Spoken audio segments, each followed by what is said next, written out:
بقول لك ايه، هسألك شويه اسئله من ماكدونالدز، لو جاوبتي صح هتاخدي الاوردر بتاعك فري. اوكي ماشي اتفقنا. ليه ماكدونالدز بيستخدم نوعين مختلفين من الجوانتي في المطبخ؟ يعني ممكن عشان خاطر اليونيفورم مثلا هو يبقى لايق على اللبس وكده. هي فكره جميله اقتراحها على الستايلز بتاعهم، بس لا علشان يفرق ما بين مثلا حاجه نيه وحاجه اوريدي فرايز مثلا. ايه الشطاره دي؟ اوكي ماشي، ده سؤال تعجيزي. ماكدونالدز مصر هو اول ماكدونالدز في العالم يعمل دليفري.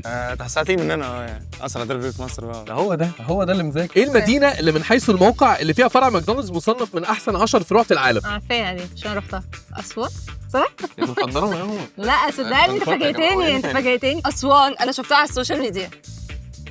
بقول لكم ايه، هسألكم شويه اسئله عن ماكدونالدز، لو جاوبتوا صح تاخدوا ناجتس تاني فري. اوكي البطاطس في ماكدونالدز بتقلي في قد ايه وقت؟ بالراحه كده وجاوب. 10 دقايق.